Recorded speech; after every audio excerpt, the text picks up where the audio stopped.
ये कहानी सालों पुरानी है। किसी दूर एक गांव में हरीश नाम का एक लड़का रहता था। बेचारे के माँ बाप स्वर्ग सिधार चुके थे। उसके पास अपने खेत भी नहीं थे। दूसरों के खेतों में वह दिन भर छोटे मोटे काम करता और बदले में आटा चावल ले आता। घर आकर वह अपना खाना तैयार करता और खा पी कर सो जाता। एक दिन उसने अपने लिए 4 रोटियां बनाई। हाथ मुंह धोकर वापस आया तब तक 3 ही बची। दूसरे दिन भी यही हुआ। तीसरे दिन उसने रोटियां बनाने के बाद उस स्थान पर नजर रखी। उसने देखा कि कुछ देर बाद वहाँ एक मोटा सा चूहा आता है और एक रोटी उठाकर वहाँ से जाने लगता है। हरीश तैयार रहता है। वह फौरन चूहे को पकड़ लेता है। चूहा बोला, भैया मेरी किस्मत का क्यों खा रहे हो? मेरी रोटी मुझे ले जाने दो। अरे तुम्हें ले जाने दी तो मेरा पेट कैसे भरेगा?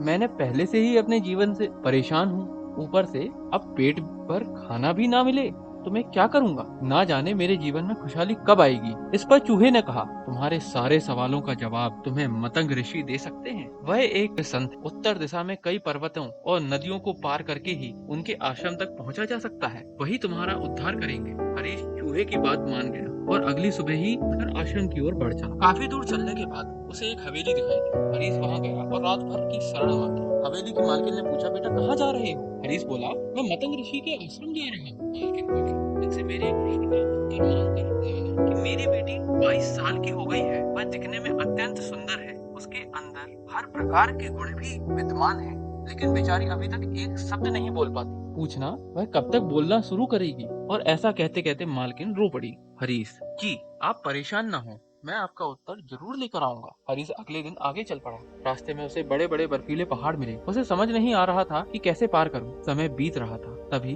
उसे एक तांत्रिक दिखाई दिया जो वहां बैठकर तपस्या कर रहा था। हरीश तांत्रिक के पास गया और उससे बोला कि मुझे मतंग ऋषि के दर्शन को जाना है। कैसे जाऊं? रास्ता तो बहुत ही परेशानी वाला लग रहा है। तांत्रिक, मैं तुम्हारे सफर को आसान बना दूंगा, पर तुम्हें मेरे एक प्रश्न का उत्तर लाना होगा। हरीश, किंतु जब आप मुझे वहाँ पहुँचा सकते हैं तो स्वयं क्यों नहीं चले जाते?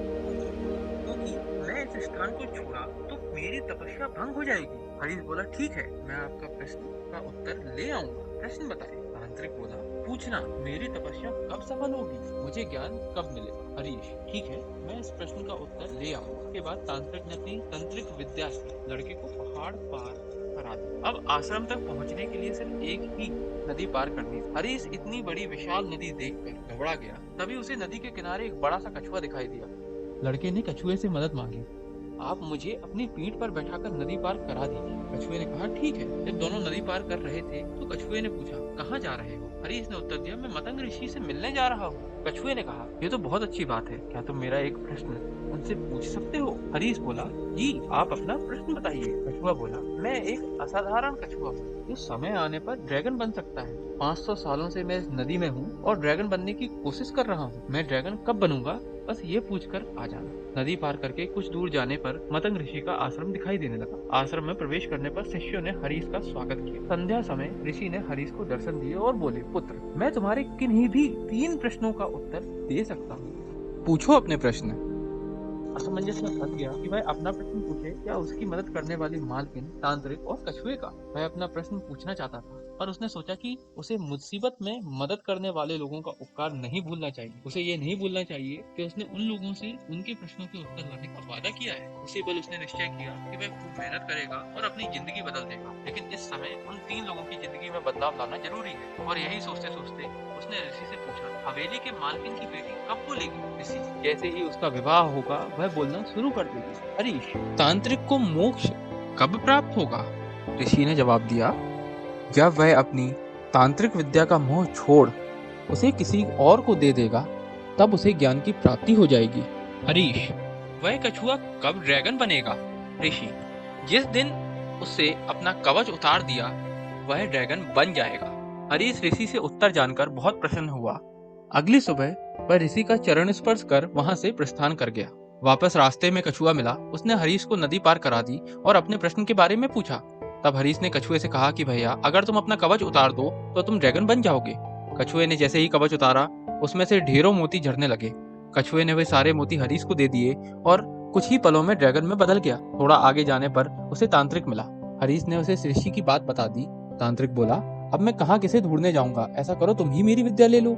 और ऐसा कहते हुए तांत्रिक ने अपनी सारी विद्या हरीश को दे दी और अगले ही क्षण उसे ज्ञान की प्राप्ति की अनुभूति हो गई। हरीश वहाँ से आगे बढ़ा, जल्द ही हवेली पहुँच गया। मालकिन ने उसे देखते ही पूछा, क्या कहा? इसी मतंग ने मेरी बिटिया के बारे में? जिस दिन उसकी शादी हो जाएगी वह बोलने लगेगी। मालकिन बोली, तो देर किस बात की है? तुम इतनी बड़ी खुशखबरी लाए हो, भला तुमसे अच्छा लड़का उसके लिए कौन हो सकता है? दोनों की शादी करा दी गई और सचमुच लड़की बोलने लगी। हरीश अपनी पत्नी को लेकर गांव पहुंचा। उसने सबसे पहले उस चूहे को धन्यवाद दिया और अपनी नई हवेली में उसके लिए भी रहने की एक जगह बनवा दी। दोस्तों, कभी जीवन से हार चुके हरीश के पास आज धन दौलत परिवार ताकत सब कुछ था, सिर्फ इसलिए क्योंकि उसने अपने प्रश्न का त्याग किया था। उसने खुद से पहले दूसरों के बारे में सोचा था और यही जीवन में कामयाब होने का फॉर्मूला है। ये मत पूछिए कि औरों ने आपके लिए क्या किया, ये सोचिए कि आपने औरों के लिए क्या किया। जब आप इस सेवा भाव के साथ दुनिया की सेवा करेंगे और दूसरों के लिए अपनी इच्छा का त्याग करेंगे तो ईश्वर आपके जीवन में भी चमत्कार करेगा और त्याग की ताकत से आपको जीवन की हर खुशियां सहज ही प्राप्त हो जाएगी। धन्यवाद। जय हिंद।